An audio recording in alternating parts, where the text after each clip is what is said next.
Hello everyone, आप सभी का स्वागत है एमपीपीएससी स्टडी आईक्यू पर। और आज हम बात करने वाले हैं मध्य प्रदेश के वीरों के इतिहास की सीरीज में भारत की एक ऐसी आदर्श शासिका के बारे में, एक ऐसे विशेष व्यक्तित्व के बारे में जिन्हें प्रजा या जो आम जनता है वो देवी या लोक माता के नाम से जानती थी। आपने देख लिया होगा हम किन की बात करने वाले हैं। तो हम बात करने वाले हैं मालवा की एक महान रानी, इंदौर के होलकर डायनेस्टी की एक महान रानी, या हम कहें कि भारतवर्ष की एक महान शासिका जिनका नाम है रानी अहिल्याबाई होलकर, जिन्हें हम भारत की आदर्श शासिका के तौर पर जानते हैं। तो देवी अहिल्याबाई होलकर कौन है और किस तरीके का उनका व्यक्तित्व था और आखिर क्यों उन्हें जनता या जो लोग हैं वो देवी और लोक माता कहते हैं, तो उन सभी पहलुओं की आज हम चर्चा करने वाले हैं। तो आइए शुरुआत करते हैं सबसे पहले कि कौन थी हमारी देवी लोक माता अहिल्याबाई होलकर। तो सबसे पहले हम इनके बचपन की बात करते हैं, इनके जीवन परिचय की बात करते हैं। अगर हम देखें इनका जो बर्थ है वो हुआ था महाराष्ट्र में, एक जगह है महाराष्ट्र के औरंगाबाद डिस्ट्रिक्ट में। तो इनका जो बर्थ है उस बर्थ प्लेस का नाम था क्या? चौड़ी गांव। याद रखिएगा, ये जो चौड़ी गांव है, ये चौड़ी गांव कहां पर था? तो आपको याद रखना है ये जो चौड़ी गांव है वो औरंगाबाद जिले में था, महाराष्ट्र के। और इनका जो बर्थ ईयर है वो भी आपको याद रखना पड़ेगा क्योंकि मध्य प्रदेश के इतिहास में इंपॉर्टेंट है, 1725 में। तो 1725 में इनका जन्म होता है महाराष्ट्र के औरंगाबाद जिले के चौड़ी नामक ग्राम में। तो चौड़ी और ईयर दोनों इंपॉर्टेंट है, 1725 चौड़ी ग्राम। इनके पिताजी की बात करें तो इनके पिताजी का नाम था मानकोजी शिंदे। और अगर माता की बात करें तो माता जी का नाम था सुशीला। तो माता पिता और जन्म चौड़ी नामक ग्राम, माता का नाम क्या है? सुशीला, और पिता का नाम क्या है? याद रखिएगा, मानकोजी शिंदे। इनकी शादी 8 वर्ष की उम्र में शादी हुई थी 1733 में। 1733 में इनकी जो शादी है वो मल्हार राव के जो पुत्र हैं खांडे राव होलकर के साथ हुई थी। और जब इनकी शादी हुई तो आप देखिए उनकी एज केवल और केवल 8 साल की थी।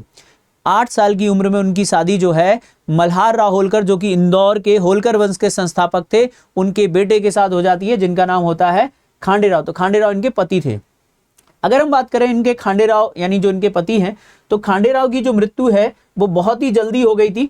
भरतपुर की एक लड़ाई हुई थी 1754 में, जिसे वॉर ऑफ कुम्हेरी कहा जाता है। कुम्हेरी बेसिकली जाटों का एक किला था जिस पर सूरजमल जाट का अधिकार था। और जब मल्हार राव होलकर ने सूरजमल जाट के उस कुम्हेरी दुर्ग को घेर लिया तो उसमें एक दुर्घटना में इनके पति की मृत्यु हो गई। अभी मैं थोड़ा सा और डिटेल में आप लोगों को बताऊंगा, ठीक है। इनका एकमात्र जीवित पुत्र था, एकमात्र पुत्र था जिसका नाम माले राव था, और इनकी एक पुत्री थी जिसका नाम था मुक्ताबाई, ठीक है। तो आप इनके परिवार से आप मिल लिए। और इनके जो दामाद थे, दामाद का नाम था यशवंत राव फणसे। क्या नाम था? यशवंत राव फणसे इनके दामाद थे। ये जरूर याद रखिएगा कि उनकी बेटी है तो बेटी की शादी होगी, तो इनके दामाद का नाम था यशवंत राव फणसे। तो ये हो गया हमारा जीवन परिचय, ठीक है। जीवन परिचय के बाद हम बात करते हैं कि किस तरीके से, अब खांडे राव होलकर के बारे में कुछ बातें यहां पर मेंशन की गई हैं। आप चाहें तो इन बातों को जरा ध्यान से देख लीजिए। खांडे राव होलकर मल्हार राव होलकर के पुत्र थे। और मल्हार राव होलकर ने एक बार भरतपुर के जाट शासक जिनका नाम था सूरजमल जाट, उनको घेर लिया क्योंकि पेशवा का आदेश था कि इनसे चौथ वसूला जाए। तो जब वो मैं इसमें एक डायग्राम बनाकर आपको समझाता हूं, और मुझे लगता है जब हम डायग्राम के थ्रू समझेंगे तो आपको बहुत जल्दी अच्छे से समझ में आ जाएगा। चलिए, तो कहानी कैसे होती है, जैसे कि एक दुर्ग है और इस दुर्ग का नाम है कुम्हेरी। ध्यान से सुनिएगा, ये जो कुम्हेरी दुर्ग है वो कहां आता था? कुम्हेरी दुर्ग आता था राजस्थान में, कुम्हेरी दुर्ग, और ये भरतपुर राजस्थान में था। और यहाँ के जो शासक थे जिनका नाम था सूरजमल जाट, सूरजमल जाट, जिनकी वाइफ का नाम था किशोरी बाई। सूरजमल जाट जो जाटों के सबसे प्रसिद्ध शासक रहे हैं, जिनके लिए कहा जाता है, इन्हें जाटों का अफलातून कहते हैं, जाटों का प्लेटो कहा जाता है, और बहुत ही महान शासक थे जाटों के जिनका नाम था सूरजमल जाट। तो क्या हुआ कि मल्हार राव होलकर ने अपनी सेना के साथ, मल्हार राव कौन है? खांडे राव के पति, सॉरी खांडे राव के पिता हैं मल्हार राव। ये रहे हमारे मल्हार राव होलकर। मल्हार राव जो होलकर हैं, इन्होंने अपने बेटे के साथ, मालवा के शासक हैं, और इनके पुत्र का नाम क्या था? इनके पुत्र का नाम था खांडे राव। तो इन्होंने अपने पुत्र के साथ पेशवा की सेना का प्रतिनिधित्व करते हुए, और भी लोग थे, इन सभी लोगों ने क्या कर लिया? घेर लिया। किसको घेर लिया? कुम्हेरी को घेर लिया, और कुम्हेरी दुर्ग जो कि सूरजमल जाट का था, और इसे घेर के खड़े हो गए। तो बताते हैं कि जब इस दुर्ग को उन्होंने घेर रखा था और यहाँ उनकी जीत नहीं हुई थी, एक समय वो अपनी पालकी में बैठे थे खांडेराव होलकर, और पालकी में बैठकर जब वो निरीक्षण कर रहे थे अपनी सेना का, उसी समय बताया जाता है कि यहाँ से कुम्हेरी दुर्ग की तरफ से एक बंदूक चलाई जाती है, और उसकी गोली से जो है खांडेराव की क्या हो जाती है? तोप का गोला चलता है। किले से एक क्या चला? तोप का गोला चला, और इस तोप के गोले से जो है दुर्घटना में खांडेराव होलकर की 1754 में मृत्यु हो गई। क्या हो गई? 1754 में मृत्यु हो गई। और ये याद रखिएगा, मल्हारराव होलकर के एकमात्र पुत्र थे, और यही अहिल्याबाई के पति हैं खांडेराव होलकर। जब उनकी मृत्यु हुई तो मल्हारराव होलकर ने कसम खाई कि वो इस दुर्ग को मिट्टी में मिला देंगे, लेकिन बाद में कुछ ऐसी परिस्थितियां बनी कि पेशवा और सूरजमल जाट के मध्य समझौता हो गया, और बाद में बताते हैं कि जो सूरजमल जाट और उनकी वाइफ थी, उन्होंने क्या किया? माफी मांगी इनसे कि ये जो कुछ भी हुआ वो दुर्घटनावश हुआ, और बाद में इनकी समाधि यहाँ पर एक छतरी का निर्माण करवा दिया था। क्या करवा दिया? एक छतरी का निर्माण करवा दिया। तो इनकी जो छतरी है खांडेराव होलकर की, वो यहीं पर बनी हुई है। तो ये एक बड़ी दुर्घटना थी। अब इसके बाद क्या होता है, आगे की कहानी सुनिए। तो जब यहाँ पर इनकी मृत्यु हो गई तो मल्हारराव होलकर की जो बहू हैं और खांडेराव होलकर की जो पत्नी है अहिल्याबाई होलकर, वो सती होना चाहती थी। क्योंकि पहले कई महिलाएं सती होती थी अपने पति की मृत्यु के बाद। तो जब वो सती होना चाहती थी तो मल्हारराव होलकर ने उनसे कहा कि मेरा बेटा तो गया, अब आज से तुम ही मेरी बेटा हो। बेटी को वो क्या कहते हैं? मल्हारराव होलकर अहिल्याबाई होलकर से कहते हैं कि मेरा बेटा तो गया और आज से तुम ही मेरा बेटा हो, इसलिए तुम सती नहीं हो। और फिर वो सती होने से मतलब उनको मना कर दिया गया, और जब वो सती नहीं होती हैं तो फिर वो चली जाती है, और उनके बच्चे हैं जो मैंने अभी आपको बताया। तो इस प्रकार उनके पति कौन थे? खांडेराव होलकर थे, जिनके बारे में हम लोगों ने अभी जान लिया। खांडेराव होलकर की मृत्यु कहाँ हुई थी, ये हम लोगों ने जान लिया। अब खांडेराव होलकर के बाद की घटनाएं उनको हम लोग देखते हैं। खांडेराव होलकर से उनको कौन था? तो याद रखिएगा, एक पुत्र है जिसका नाम मालेराव है और पुत्री का नाम मुक्ताबाई है। शादी कब हुई थी? 1733 में हुई थी, ये भी हमने पढ़ लिया। और इनकी मृत्यु कहाँ हुई थी? कुम्हेरी के युद्ध में हुई थी, भरतपुर में 1754 में होगी, ये भी मैंने आपको बता दिया जब वो एक पालकी में बैठे हुए थे।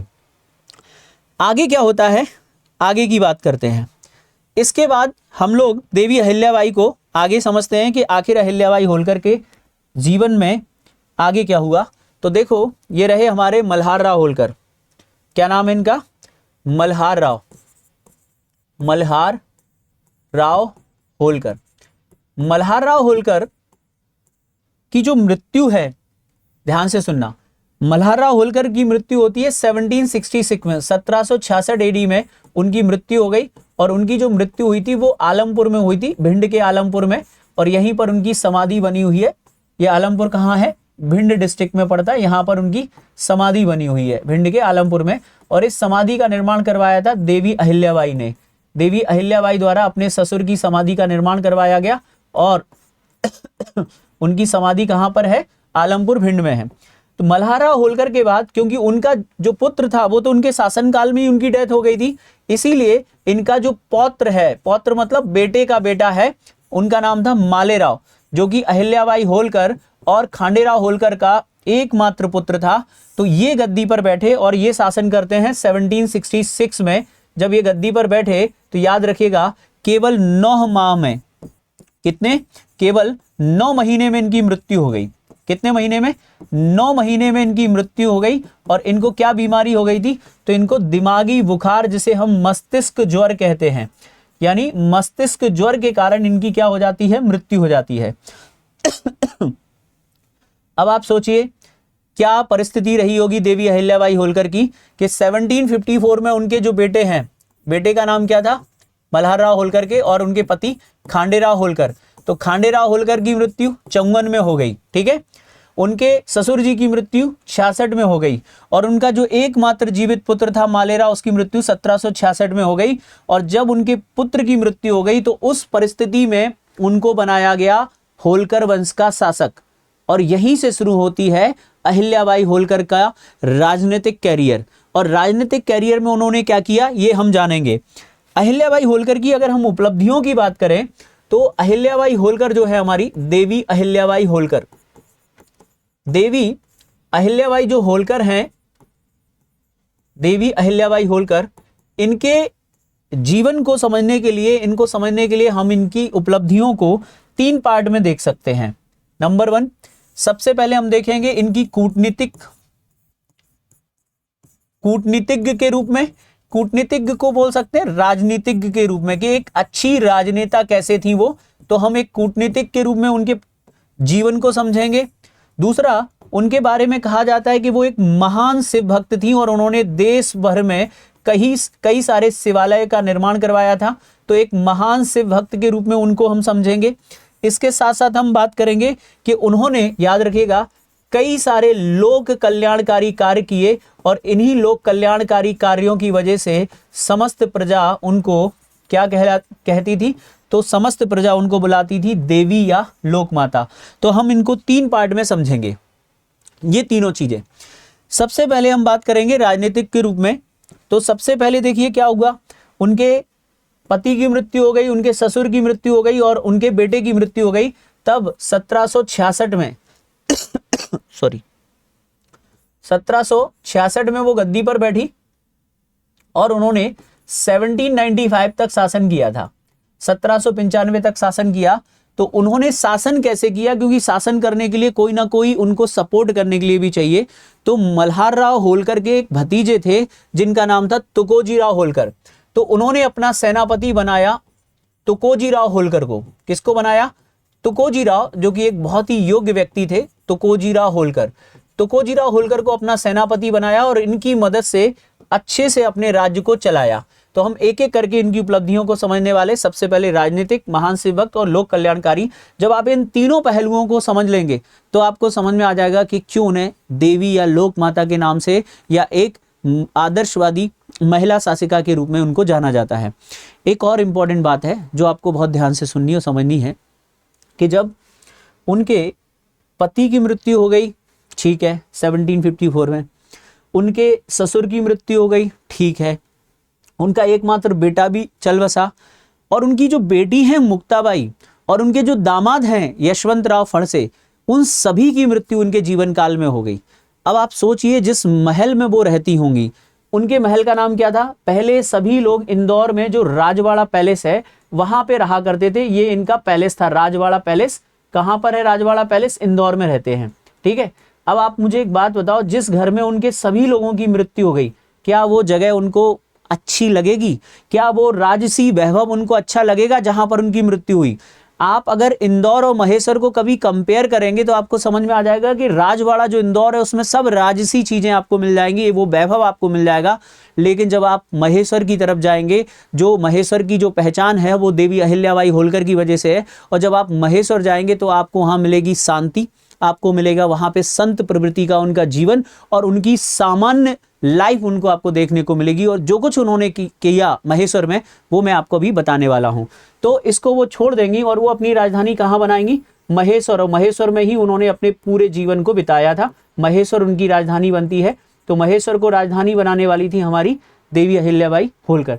तो ये शिफ्टिंग कैसे हुई, आइए इसको समझते हैं। सबसे पहले हम उनका जो चित्रण कर रहे हैं वो एक राजनीतिज्ञ के रूप में कर रहे हैं। हम ये कह सकते हैं कि देवी अहिल्याबाई होलकर एक महान राजनीतिज्ञ थी, एक कूटनीतिज्ञ थी, जो कूटनीति का जवाब कूटनीति से देना जानती थी। जैसे इनके 2 किस्से हमको मिलते हैं। अहिल्याबाई होलकर एक महान कूटनीतिक महिला थी। इसका उदाहरण पेशवा को लिखे पत्र में मिलता है।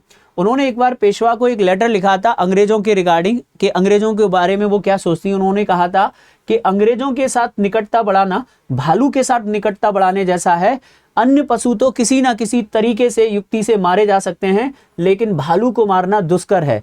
इसका मतलब यह है कि वो अंग्रेजों को क्या समझ रही हैं कि अंग्रेज बड़े चालाक हैं, अंग्रेज बड़े पावरफुल हैं और उनके साथ निकटता बढ़ाना भालू की तरह भालू से निकटता बढ़ाने जैसा है। हम हर जानवर को मारने का तरीका ढूंढ सकते हैं लेकिन भालू को मारने का कोई तरीका नहीं। तो ये उनकी एक कूटनीतिक है। दूसरी उनकी एक कूटनीतिकता का परिचय हमको तब देखने को मिलता है जब पेशवा का भाई होता है राघोबा। इनका किस्सा मैं आपको बताता हूं, आपको सुनना पड़ेगा। मालेराव होलकर जब 9 महीने शासन करने के बाद उनकी मृत्यु हो गई, बहुत यंग एज में उनकी डेथ हो गई। तो पेशवा थे उस समय, मराठा साम्राज्य के जो पेशवा थे उनका नाम था माधवराव प्रथम, ठीक है। तो माधवराव जो प्रथम है, उनके कौन लगते हैं? माधवराव प्रथम के लगते थे चाचा, और उससे पहले जो पेशवा थे जिनका नाम था रघुनाथ बालाजी बाजी राव, आपने शायद सुना होगा, मैं लिख देता हूं तभी आपको समझ में आएगा। बालाजी बाजीराव, बालाजी बाजीराव को सामान्यतः बालाजी राव के नाम से जानते हैं। बालाजी बाजीराव इनको कहते हैं। इनका जो टाइम पीरियड है वो 1740 से लेके रहा था 1761 तक। 61 में इनकी मृत्यु हो गई, और इनकी मृत्यु के बाद इनका बेटा गद्दी पर बैठा था जिसका नाम था माधवराव फर्स्ट। ये पेशवा बने थे जिनका नाम था माधवराव फर्स्ट। माधवराव फर्स्ट जो हैं वो 1761 से लेके 1772 तक पेशवा रहे। तो ये जो बालाजी बाजीराव हैं, इनके एक भाई थे, इनका किस्सा आप सुन लीजिए। इनके एक भाई थे और इनके भाई का नाम राघोबा उर्फ रघुनाथ राव था, राघोबा उर्फ रघुनाथ राव। तो अब जब ये गद्दी पर बैठी, 66 का समय चल रहा है, तो 66 में पेशवा कौन है अब आप इससे समझ सकते हो। पेशवा का नाम है माधवराव प्रथम, देखिए टाइम पीरियड लिखा है। तो राघोबा को पता चला कि मालवा की जो शासिका है, मतलब मालवा का शासक मर चुका है और अब मालवा का शासन एक महिला के हाथों में है। तो किसी ने उनको सलाह दी कि मालवा पे हमला करके, यानी इंदौर पे हमला करके इस जागीर को जब्त कर लिया जाए। तो राघोबा अपनी सेना लेकर उन पर हमला कर देते हैं। तो अब जरा सुनना कि जो देवी अहिल्याबाई होलकर है वो क्या करने जा रही हैं। सबसे पहले तो उन्हें पता है कि अगर ये लड़ने के लिए आ रहे हैं तो लड़ने के लिए हमको तैयार रहना पड़ेगा।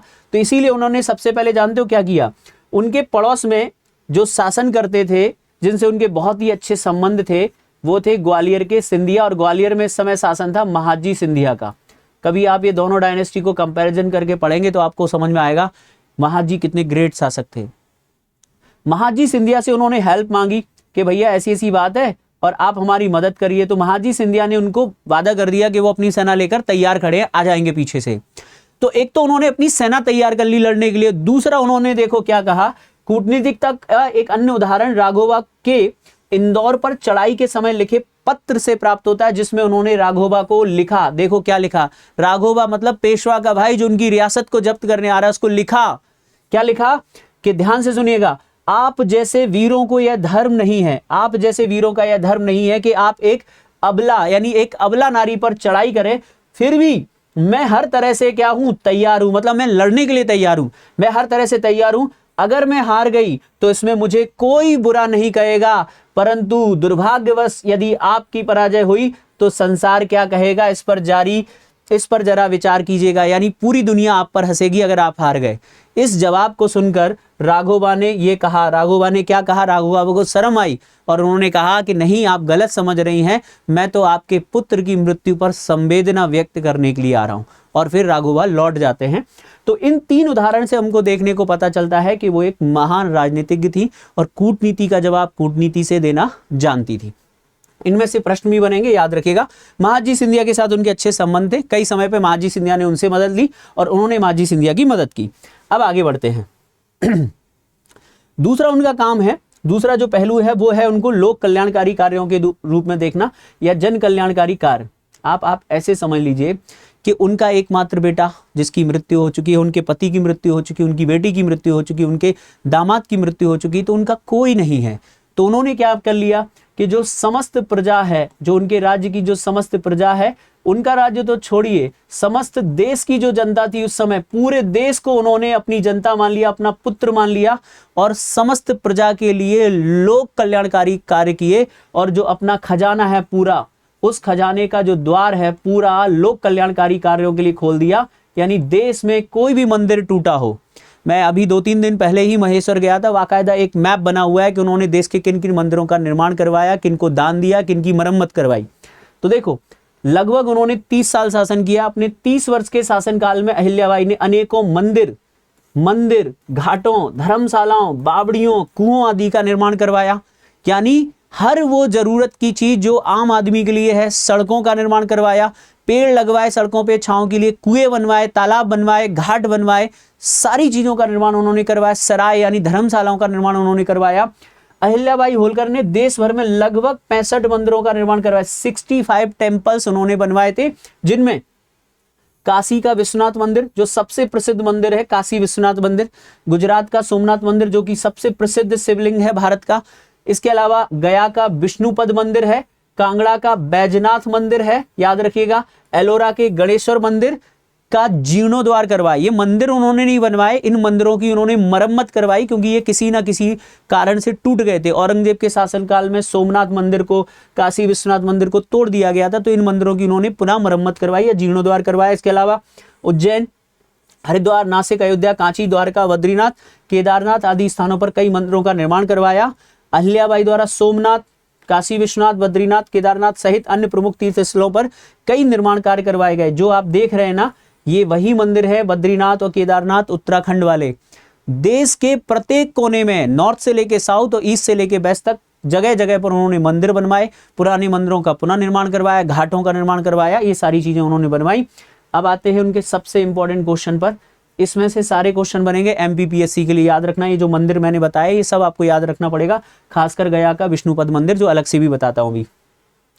अहिल्याबाई ने महेश्वर के निकट अपनी राजधानी का निर्माण करवाया और वहां पर सुंदर घाट और अन्य स्थापत्य का निर्माण करवाया। यानी जैसा मैंने आपको बताया कि महेश्वर उन्होंने अपनी राजधानी बनवाई। ठीक है, देखो बनारस का एक बहुत ही प्रसिद्ध घाट है जिसका नाम है मणिकर्णिका घाट। तो मणिकर्णिका घाट बनारस में किसने बनवाया था? देवी अहिल्याबाई होलकर ने। गया का अष्टपदी मंदिर का निर्माण किसने करवाया था? अहिल्याबाई होलकर ने। महेश्वर घाट का निर्माण किसने करवाया था? अहिल्याबाई होलकर ने। महेश्वर के निकट किले का निर्माण किसने करवाया? अहिल्याबाई होलकर ने। राजधानी इंदौर से महेश्वर कौन ले गई? अहिल्याबाई होलकर। तो ये सारे जो पॉइंट्स आप देख रहे हैं वो एग्जाम के लिए बहुत ही ज्यादा इंपॉर्टेंट है। अब मैं आपको कुछ और काम उनके बताने वाला हूं शिव भक्त के रूप में। सॉरी, अगर हम देखेंगे कि अहिल्याबाई होलकर के इन्हीं जन कल्याणकारी कार्यों के कारण जनता उनको क्या कहने लगी? देवी के नाम से संबोधित करने लगी। और उनकी उपलब्धियों को देखने के लिए, देखते हुए जो अभी वर्तमान गवर्नमेंट रही है मध्य प्रदेश सरकार की, उनके द्वारा कई सारे सम्मान, कई सारी योजनाएं और इंदौर का नामकरण भी चेंज किया गया। जैसे कि 1995 में, याद रखिएगा, भारत सरकार ने उनके नाम पर एक डाक टिकट जारी किया था। भारत सरकार ने इंदौर स्थित जो विश्वविद्यालय है जिसका नाम है देवी अहिल्याबाई होलकर विश्वविद्यालय, तो उनके नाम पर इंदौर के विश्वविद्यालय का नाम कर दिया गया। साथ में जो इंदौर का हवाई अड्डा है उसका नाम भी क्या कर दिया गया? देवी अहिल्याबाई होलकर हवाई अड्डा। तो एयरपोर्ट प्लस विश्वविद्यालय का नाम उनके नाम पर किया गया है। साथ ही अगर हम देखें तो मध्य प्रदेश की जो सबसे प्रसिद्ध शहर है इंदौर, इंदौर को मां अहिल्याबाई नगरी, यानी इंदौर का जो नाम है वो अहिल्याबाई नगरी के नाम से जाना जाता है। इस प्रकार याद रखिएगा, उनके शासनकाल की जो तुलना है वो ब्रिटेन की साम्राज्ञी जो थी, ब्रिटेन की महान महारानी थी जिनका नाम था एलिजाबेथ, कैथरीन ऑफ एलिजाबेथ से उनकी तुलना की जाती है। यानी हमारी अहिल्याबाई होलकर के शासनकाल की तुलना इंग्लैंड की एक महारानी से की जाती, क्योंकि उनका शासनकाल काफी प्रसिद्ध रहा।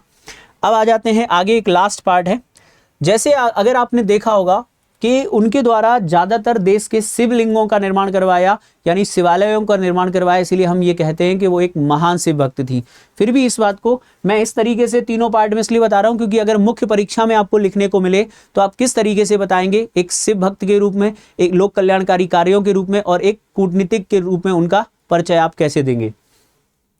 अहिल्याबाई होलकर, याद रखिएगा, अहिल्याबाई जो होलकर हैं वो धार्मिक एवं दार्शनिक प्रवृत्ति की महिला थी, इसीलिए उन्हें दार्शनिक रानी भी कहा जाता है।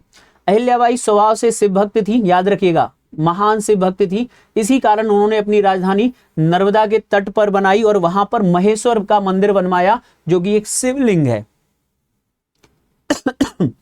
उन्होंने संपूर्ण भारत में मुख्यतः शिव मंदिरों एवं अनेक घाटों का निर्माण कराया, जिसमें अभी आपको बताया था कौन कौन से मंदिर प्रमुख थे, सोमनाथ, काशी विश्वनाथ आदि जो भारत के प्रसिद्ध शिवलिंग है उनका निर्माण करवाया था, शिव मंदिरों का निर्माण। इसके अलावा गया, अयोध्या, मथुरा, हरिद्वार, ये सारी बातें रिपीट हो गई हैं और कुछ घाटों का निर्माण भी उनके द्वारा करवाया गया था। वो राज्य का प्रबंधन अहिल्याबाई ने ट्रस्टी के रूप में किया। देवी अहिल्याबाई का एक सेंटेंस अभी मैं आपको बताऊंगा। उन्होंने कहा था कि जो समस्त उनका राज्य है उसकी, वैसे तो वो मालिक हैं, लेकिन उन्होंने कहा मैं केवल एक ट्रस्टी हूं और ट्रस्टी के रूप में उन्होंने शासन किया। पूरा का पूरा जो काम है उन्होंने अपने किसके लिए किया था? अपनी प्रजा के लिए कर दिया। डॉक्टर हीरालाल शर्मा एक इतिहासकार है, वो उनके बारे में लिखते हैं और जानते हैं क्या लिखते हैं उनके बारे में? उनके बारे में लिखते हैं और कहते हैं कि अहिल्याबाई होलकर एक श्रेष्ठ एवं आदर्श शासिका थी जिन्होंने अपनी प्रजा के लिए सच्चे अर्थ में राम राज्य की शुरुआत की। अतः भारतीय इतिहास में उनका नाम सदैव स्वर्ण अक्षरों में अंकित होगा। ये स्टेटमेंट पूछा जाए किसने कहा था तो याद रखिएगा डॉक्टर हीरालाल शर्मा। इसके अलावा एक अंग्रेज अधिकारी है जिसका नाम था जॉन मेलकम। जॉन मेलकम ने अपनी एक मेमोरी लिखी थी जिसका नाम है मेमोरी ऑफ मालवा। उसमें उनके बारे में लिखा, देखें क्या लिखा है। वो लिखता है कि अहिल्याबाई के लिए जो कुछ कहा जाता है वह निसंदेह ठीक है, उसमें संदेह को स्थान नहीं है। वास्तव में वह एक अद्वितीय और असाधारण मूर्ति थी। उनको अभिमान बिल्कुल भी नहीं था, उनको अभिमान छू तक ना पाया था। धर्म में कट्टर होते हुए भी सहनशीलता की वह उज्जवल प्रतिमा थी।